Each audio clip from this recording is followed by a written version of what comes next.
বনী ইসরাইলের মধ্যে এক আবেদ ব্যক্তি ছিল।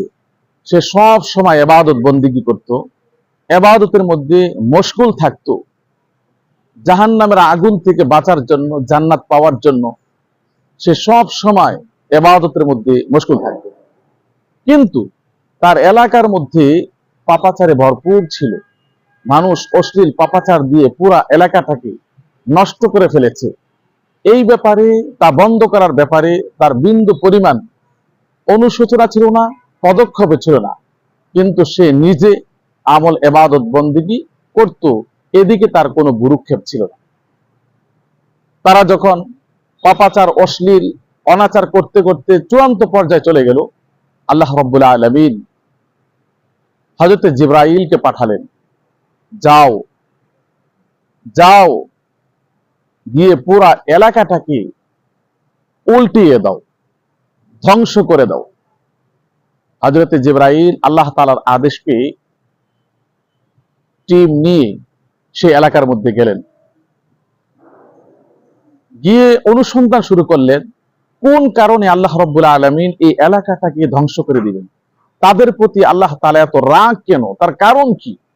অনুসন্ধান শুরু করলেন। দেখলেন ঠিকই এলাকার মানুষ পাপাচারে ভরপুর হয়ে আছে, পাপাচারে পুরো এলাকাটাকে নষ্ট করে ফেলেছে। একটু অগ্রসর হয়ে ইবাদত খানার মধ্যে দেখলেন একজন ব্যক্তি গভীর ইবাদতের মধ্যে মগ্ন আছে। তার আমলনামা অনুসন্ধান করে দেখলেন তার আমলনামার মধ্যে কোনো গুনাহ নেই। হযরত জিবরাইল আল্লাহ রাব্বুল আলামিনের কাছে আবেদন করলেন, রব্বুল আলামিন, আপনার তো একজন আবেদ ব্যক্তি সেখানে আছে, তাকে শুদ্ধ আমরা কিভাবে এলাকাটাকে ধ্বংস করব?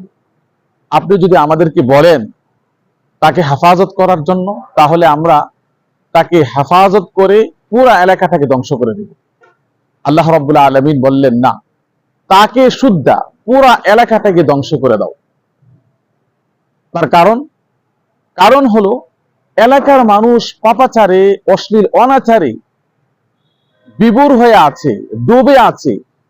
এই ব্যাপারে তার কোনো পদক্ষেপ ছিল না। তাদেরকে নিয়ে, তাদেরকে বাঁচানোর জন্য জাহান্নামের আগুন থেকে, আমার ক্রোধ থেকে তার কোনো ফিকির ছিল না, পদক্ষেপ ছিল না। সে নিজে জাহান্নাম থেকে বাঁচার জন্য, জান্নাত পাওয়ার জন্য আমল ইবাদত বন্দেগী করছে।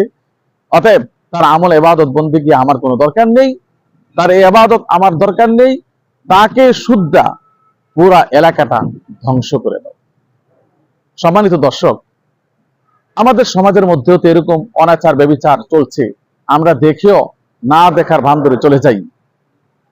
যদি এই সমস্ত অনাচার, অবিচারের কারণে, অত্যাচারের কারণে, গুনাহের কারণে যদি আযাব গজব আসে, তাহলে আমাদের আমল এগুলি আল্লাহ তাআলা বরবাদ করে দিবেন। আমাদের আমল তখন কাজে আসবে না। আল্লাহ তাআলা ভালো মানুষগুলিও এই সমস্ত বদ ব্যক্তিদের কারণে ধ্বংস করে দিবেন।